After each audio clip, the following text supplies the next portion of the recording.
Hi everyone, welcome to RSS Code. Myself Lakshmi. I'm going to be your guide throughout this session. ఈరోజు మనం నేర్చుకోబోయే topic JavaScript. JavaScript అనగానే మనందరికీ మైండ్లోకి వచ్చే 3 common questions గురించి ఈ సెషన్లో మనం డిస్కస్ చేయబోతున్నాం. First one, what is JavaScript? JavaScript అంటే ఏంటి? Second one is where to use JavaScript. జావాస్క్రిప్ట్ని ఎక్కడ యూస్ చేయాలి? And the third and the final question is why should I use JavaScript? నేను ఎందుకు జావాస్క్రిప్ట్ యూస్ చేయాలి, జావాస్క్రిప్ట్ యూస్ చేయడం వల్ల ఉండే బెనిఫిట్స్ ఏంటి అనే 3 క్వశ్చన్స్ గురించి మనం ఈ సెషన్లో డిస్కస్ చేసుకోబోతున్నాం. Let's move ahead for the first question, that is what is JavaScript? Let's see the simple definition of JavaScript. JavaScript is a programming language that makes websites interactive. It powers animations, buttons, pop-ups, and even games.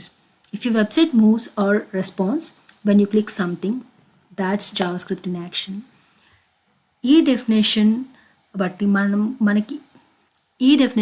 మనకి తెలిసింది ఏంటి అంటే, JavaScript అనేది ఒక programming language like C sharp, Java or Python.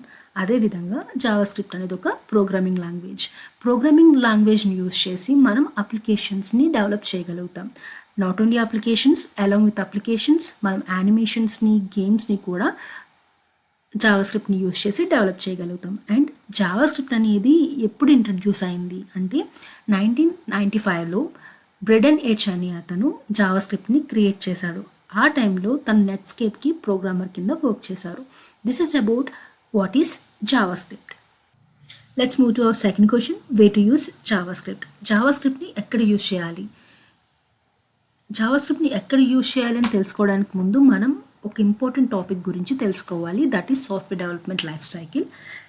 So let's move towards life cycle. What is life cycle? మనకి తెలిసిన 2 life సైకిల్స్ని నేను ఇక్కడ మీకు ఎగ్జాంపుల్ కింద చూపిస్తున్నాను. One is human life cycle. Baby birth నుంచి గ్రాడ్యువల్గా 1 by 1 ఫేజ్ దాటుకుని ఒక ఓల్డ్ మ్యాన్ కింద డెత్కి వెళ్ళే ప్రొసెసర్ ఏదైతే ఉందో దాన్ని హ్యూమన్ లైఫ్ సైకిల్ అని చెప్పేసి అంటాము. అదేవిధంగా if you go to second image, butterfly life cycle ఇది రిప్రజెంట్ చేస్తుంది. ఎగ్స్ నుంచి క్యాటర్పిల్లర్ అవుతుంది. క్యాటర్పిల్లర్ అనేది గూడు కట్టుకుని అది ఒక ప్యూపర్ స్టేట్లోకి వెళ్ళి గూడు కట్టుకున్న కొన్ని రోజులకి అది బటర్ఫ్లై కింద బయటకు వస్తుంది. బయటకు వచ్చిన బటర్ఫ్లై అగైన్ ఎగ్స్ని పెడుతుంది. So it's butterfly life cycle. Not only limit to these 2 life cycles, ఎన్విరాన్మెంట్లో ఉన్న ప్రతి దానికి లైఫ్ సైకిల్ ఉంటుంది. అదేవిధంగా సాఫ్ట్వేర్ డెవలప్మెంట్లో కూడా లైఫ్ సైకిల్ అనేది ఉంటుంది. అంటే ఎక్కడ స్టార్ట్ చేయాలి, ఎక్కడ ఎండ్ అవుతుంది అనే ప్రాసెస్ని తెలిపేదాన్ని సాఫ్ట్వేర్ డెవలప్మెంట్ లైఫ్ సైకిల్ అని చెప్పేసి అంటాము. ఇక్కడ ఇన్వాల్వ్ అయిన ఈచ్ అండ్ ఎవ్రీ ఫేసెస్ గురించి మనం ఇప్పుడు డిస్కస్ చేసుకోబోతున్నాం. అది డిస్కస్ చేసుకోవడం కోసం నేను ఒక ఎగ్జాంపుల్ ఇవ్వబోతున్నాను, that is an ecommerce application. Ecommerce application అంటే మనం అమెజాన్ కానీ, ఫ్లిప్కార్ట్ కానీ, లేదు అంటే మీషో, అజియో, చాలానే మనకి ఈకామర్స్ అప్లికేషన్స్ అవైలబుల్గా ఉన్నాయి. ఏదో ఒక ఎగ్జాంపుల్ తీసుకోవచ్చు. అంటే ఇప్పుడు నేను ఒక క్లయింట్ని, నాకు ఒక ఐడియా అనేది వచ్చింది.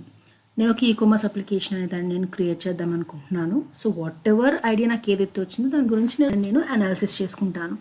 కరెంట్ మార్కెట్లో ఈ ప్రాజెక్ట్ అనేది ఇంప్లిమెంట్ చేస్తే నాకు ఏమైనా బెనిఫిట్ ఉంటుందా లేదా, చేస్తే ఎలా చేయాలి, స్టెప్ బై స్టెప్ ప్రాసెస్, దాన్ని అనాలిసిస్ అండ్ ప్లానింగ్ ఫేజ్ అని చెప్పేసి అంటారు. అది అయిపోయిన తర్వాత సెకండ్ ఫేజ్ ఏంటి అంటే, ఓకే ఇప్పుడు కనుక నేను ఒక ఈకామర్స్ అప్లికేషన్ నేను లాంచ్ చేశాను అంటే నాకు ప్రాఫిట్ వస్తుంది కాబట్టి నేను ప్రొసీడ్ అవ్వచ్చు అనుకున్నప్పుడు రిక్వైర్మెంట్స్ గురించి ఆలోచిస్తాను. అంటే నాకు ఏమేమి అవసరం పడతాయి? ఒకటి, సెల్లర్స్ కావాలి, ఆ పర్టికులర్ ప్లాట్ఫామ్లో అమ్మడానికి, కొనుక్కోవడానికి ఏమో కస్టమర్స్ కావాలి, తర్వాత దాన్ని డెలివరీ చేయడానికి డెలివరీ బాయ్స్ కావాలి. సో ఈ 3 అనేవి నా యొక్క ఇనిషియల్ రిక్వైర్మెంట్స్ అవుతాయి అన్నట్లు నేను లిస్ట్ అవుట్ చేసి పెట్టుకుంటాను. డెఫినేషన్స్ ఆఫ్ రిక్వైర్మెంట్స్, అక్కడున్న నాకున్న 3 రిక్వైర్మెంట్స్ని నేను లిస్ట్ అవుట్ చేసి పెట్టుకుంటాను. పెట్టుకున్న తర్వాత దాన్ని నేను ఇంప్లిమెంట్ చేద్దాం అనుకుంటున్నాను. అంటే నాకు ఐడియా వచ్చింది, ఐడియా వచ్చాక రిక్వైర్మెంట్స్ రాసుకున్నాను, వెంటనే నేను ఇంప్లిమెంట్ చేయను. ఫస్ట్ దాని యొక్క ఆర్కిటెక్చర్ని నేను డిజైన్ చేస్తాను. అంటే ఎక్కడ స్టార్ట్ అవుతుంది, అది ఎక్కడ డిప్లాయ్ అవుతుంది, ఎలా కస్టమర్స్కి వెళ్తుంది అనే దాన్ని ఒక ఆర్కిటెక్చర్ కింద స్టెప్ బై స్టెప్ ప్రొసీజర్ ఉండే ఒక డయాగ్రామ్ని నేను ప్రిపేర్ చేసుకుని పెట్టుకుంటాను. దాన్ని ఆర్కిటెక్చర్ డిజైన్ అంటారు. ఆర్కిటెక్చర్ డిజైన్ ఫైనల్ అయిపోయిన తర్వాత యాక్చువల్ డెవలప్మెంట్లోకి వస్తుంది. అంటే ఇక్కడ most of the software developers అనేవాళ్ళు ఈ పర్టికులర్ ఫేజ్ నుంచి ఇన్వాల్వ్ అవుతారు. అప్ టు ఫస్ట్ త్రీ ఫేజెస్లో సాఫ్ట్వేర్ డెవలపర్స్ ఇన్వాల్వ్మెంట్ లేకపోయినా it will be easily managed. ఎందుకంటే ఫస్ట్ ఫేజ్ క్లయింట్ రిక్వైర్మెంట్స్ అనేది మేనేజర్స్కి ఇస్తారు, ఆర్ మనకి సపరేట్గా టీమ్ అనేది ఉంటుంది కంపెనీస్లో. ఆ కంపెనీస్లో ప్రాజెక్ట్స్ తీసుకువచ్చే టీం ఉంటుంది. ఆ టీంకి రిక్వైర్మెంట్స్ వస్తాయి. వచ్చిన తర్వాత ఆర్కిటెక్ట్స్ ఉంటారు. ఆర్కిటెక్ట్స్ అనేవాళ్ళు డిజైన్ చేస్తారు. ఆర్కిటెక్ట్స్ చేసేది ఏంటి అంటే ఆర్కిటెక్ట్స్ జాబ్ వచ్చేసి వాళ్ళు డిజైన్ చేస్తారు ఈ పర్టికులర్ అప్లికేషన్కి ఏ టెక్నాలజీస్ కరెక్ట్గా సూట్ అవుతాయి, దానివల్ల ఉండే అడ్వాంటేజెస్ ఏంటి, దాన్ని ఎక్కడ డిప్లాయ్ చేయాలి. సో ఎండ్ టు ఎండ్ వాళ్ళు డిజైన్ చేసి ఇస్తారు మనకి. అది వచ్చిన తర్వాత ఇంప్లిమెంటేషన్ డెవలప్మెంట్ ఫేజ్లోకి వెళ్తాం. ఇక్కడ మనకి 2 టైప్స్ కింద ఉంటుంది development: front end development and back end development. Front end అనేది ఏంటి అంటే ఒక యూఐ ఇంటర్ఫేస్. ఈ ఇంప్లిమెంటేషన్ డెవలప్మెంట్ గురించి నేను మీకు వితిన్ ఫ్యూ మినిట్స్లో ఎక్స్ప్లెయిన్ చేస్తాను. నెక్స్ట్, డెవలప్మెంట్ కంప్లీట్ అయిపోయిన తర్వాత ఓకే, నాకు కావాల్సిన ప్రోడక్ట్ డెవలప్ అయిపోయింది కదా, నేను కస్టమర్స్కి ఇవ్వలేను. దాన్ని నేను ఫస్ట్ ఇనిషియల్గా టెస్టింగ్ అనేది చేయాలి. So it will move to testing phase. Testing ఫేజ్లో మనం డెవలప్ చేసిన యాప్ ఏదైతే ఉందో దాన్ని ప్రాపర్గా టెస్ట్ చేస్తారు. టెస్ట్ చేశాక దాన్ని బీటా వర్షన్ కింద రిలీజ్ చేస్తారు. Beta version in the sense అది స్టిల్ ఇన్ డెవలప్మెంట్ ప్రోగ్రెస్ స్టేట్లో ఉంది. ఏమైనా ఇష్యూస్ వస్తే మేము సపోర్ట్ ప్రొవైడ్ చేసి దాన్ని కంప్లీట్ చేస్తాము, I mean to say like fix చేస్తాము అని చెప్పేసి బీటా వర్షన్ అనేది కస్టమర్స్కి రిలీజ్ చేస్తారు. రిలీజ్ చేశాక వచ్చిన ఇష్యూస్ అన్నిటిని ఫిక్స్ చేసి వితిన్ ఫ్యూ డేస్లో ఇష్యూస్ని ఫిక్స్ చేసి వన్స్ ఆ పర్టికులర్ ప్రోడక్ట్ అనేది స్టేబుల్ అయ్యాక దాన్ని మార్కెట్లోకి రిలీజ్. బీటా ఫేజ్లో ఉన్నప్పుడు ప్రోడక్ట్ అనేది అందరికీ వెళ్ళదు, ఓన్లీ స్పెసిఫిక్ ఫ్యూ పీపుల్ మాత్రమే టెస్ట్ చేసుకుంటారు. Once everything is sorted, maintenance అంతా కంప్లీట్ అయ్యాక అప్పుడు అది లైవ్కి వెళ్తుంది. Live and in the sense కస్టమర్స్కి వెళ్ళి అందరూ యూజింగ్ అనేది స్టార్ట్ చేస్తారు. అప్పుడు కూడా if any issues comes in long run maintenance చేస్తూనే ఉంటారు. This is software development life cycle. ఇప్పుడు మనం ఇంప్లిమెంటేషన్ డెవలప్మెంట్ అంటే ఏంటనేది డీటెయిల్గా చూద్దాం. డెవలప్మెంట్ గురించి here is the example of login screen. Login screen ఎందుకు చూపిస్తున్నానంటే I can show any other one also. It's just an example. ఇది ఒక యూఐ అంటారు. ఇలా మనకి కనిపిస్తుంది, కళ్ళకి కనిపించేదాన్ని యూజర్ ఇంటర్ఫేస్ అంటారు. దాన్ని డెవలప్ చేయడానికి కోసం యూజ్ చేసేదాన్ని ఫ్రంట్ ఎండ్ అని. బ్యాక్ ఎండ్ అంటే ఏంటి అంటే ఇక్కడ డేటా డిస్ప్లే అవుతుంటుంది కదా, అది బ్యాక్ ఎండ్ నుంచి వస్తుంది. డేటాబేస్లో స్టోర్ చేసుకుని ఫ్రంట్ ఎండ్కి లింక్ చేసేదాన్ని బ్యాక్ ఎండ్ అని చెప్పేసి అంటారు. So whatever we are able to see that is front end. Details ఎక్కడి నుంచి వస్తున్నాయి అంటే బ్యాక్ ఎండ్ నుంచి వస్తున్నాయి. రెండు కలిపితేనే అప్లికేషన్ అనేది పూర్తవుతుంది.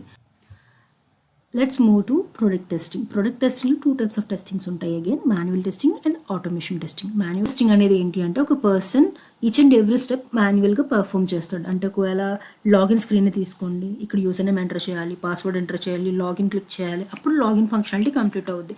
అలా ఈచ్ అండ్ ఎవ్రీ స్టెప్ మాన్యువల్గా చేసేదాన్ని మాన్యువల్ టెస్టింగ్ అని. ఇన్ కేస్ మనం ఒక కోడ్ రాసి ఆ స్క్రిప్ట్ రన్ చేయగానే ఆటోమేటిక్గా యూజర్ నేమ్ పాస్వర్డ్ ఫిల్ అయిపోయి లాగిన్ క్లిక్ అయిపోయింది అంటే దాన్ని ఆటోమేషన్ టెస్టింగ్ అని చెప్పేసి అంటారు. ఇప్పుడు మనం జావా స్క్రిప్ట్ని 3 ప్లేసెస్లో currently we are using. One is front end implementation, back end implementation and as well as automation implementation. అదొకసారి చూద్దాం. మనం ఏ టెక్నాలజీస్ యూస్ చేసి ఏ ఫ్రేమ్వర్క్స్ యూస్ చేసి మనం front end, back end and automation testings అనేవి చేస్తున్నాము అనేది. So here are the examples. Front ఎండ్లో మనం రియాక్ట్, యాంగులర్ అండ్ వ్యూ జేఎస్ని యూజ్ చేయొచ్చు. బ్యాక్ ఎండ్కి వచ్చేసి Node, Express and Nest use చేయొచ్చు. And again when we talk about Node అనేది జావా స్క్రిప్ట్ యొక్క రన్ టైమ్ ఎన్విరాన్మెంట్. నోడ్ని ఏపీఐస్తో కనెక్ట్ చేయడం కోసం either we need to use Express JS framework or Nest JS. Automation testing వచ్చేటప్పటికి Selenium with JavaScript, సర్ప్రస్ అనేవి ఆటోమేషన్ టెస్టింగ్కి వాడతాం. And if you observe just, Mocha and Chai is also there. ఈ 3 వాటిని మనం యూనిట్ టెస్టింగ్ కోసం use చేస్తాం. ఇప్పటి వరకు నేను 3 టైప్స్ ఆఫ్ టెస్టింగ్స్ గురించి మాట్లాడాను: manual testing, unit testing and automation testing. Unit testing అనేది విత్ ఇన్ కోడ్ రిపోజిటరీకి మాత్రమే లిమిటెడ్, డెవలప్మెంట్ టైంలో మాత్రమే యూజ్ చేస్తాము. Manual testing and automation testing ఈ 2 ఏవైతే ఉన్నాయో డిప్లాయ్ అయిన తర్వాత ఆర్ మనం వర్క్ అనేది కంప్లీట్ చేసిన తర్వాత టెస్ట్ చేసే procedures. So let's move to our final question. Why should I use JavaScript? నేను ఎందుకు జావాస్క్రిప్ట్ని యూస్ చేయాలి, దానివల్ల ఉండే అడ్వాంటేజెస్ ఏంటి అంటే I have listed very few pointers here. Let's go one by one. Makes websites interactive. అది వెబ్సైట్స్ని interactive కింద మారుస్తుంది. ఎందుకు అంటే యాజ్ విసా బటన్స్ ఇంప్లిమెంట్ చేయొచ్చు, దాన్ని యూజ్ చేసి యానిమేషన్స్ ఇంప్లిమెంట్ చేయొచ్చు. దేనైనా మనం క్లిక్ చేసామంటే అది రెస్పాండ్ అవుతుంది అని. So it's an interactive, fast and efficient. మనం డిస్కస్ చేసుకున్నాం already, like front end and back ఎండ్కి జావాస్క్రిప్ట్ యూస్ చేయడం మూలంగా whenever we use same technology in both front end and back end, అప్పుడు దాని యొక్క పర్ఫార్మెన్స్ అనేది చాలా ఫాస్ట్గా అండ్ ఎఫిషియెంట్గా ఉంటుంది. వర్క్స్ ఎవ్రీవేర్, ఏ చోటైనా కానీ వర్క్ అవుతుంది. Versatile and works everywhere will comes in to same. మనం ఇంప్లిమెంట్ చేసిన అప్లికేషన్ని ఎక్కడైనా కానీ మనం రన్ చేయగలుగుతాం. Either it might be of Mozilla Firefox, Internet Explorer or Spider Monkey or Chrome, ఎక్కడైనా కానీ. And easy to learn and use, చాలా ఇవ్వగలుగుతాం అండ్ యూస్ చేయగలుగుతాము. అదేవిధంగా కరెంట్ ఉన్న మార్కెట్లో జావాస్క్రిప్ట్కి హై డిమాండ్ ఉంది. కెరీర్ గ్రోత్ కూడా చాలా ఎక్కువ ఉంది. When compare to salary, other టెక్నాలజీస్తో చెక్ చేసాము అంటే జావాస్క్రిప్ట్ అనేది హైలోనే ఉంది. Let's see some real time applications that used JavaScript. ఇక్కడ కనిపించే అన్ని అప్లికేషన్స్లో జావాస్క్రిప్ట్ అనే దాన్ని యూజ్ చేశారు. These are very limited ones that I have picked for you people to showcase. ఇవి కాకుండా ఇంకా చాలా అప్లికేషన్స్లో జావాస్క్రిప్ట్ని యూజ్ చేశారు.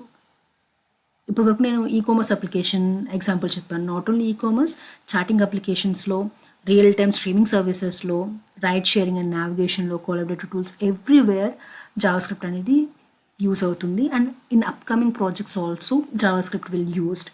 So there is a high demand for JavaScript. Thanks for watching. Please do like, share and subscribe to my channel. Please hit the bell icon to get the notifications for my upcoming videos.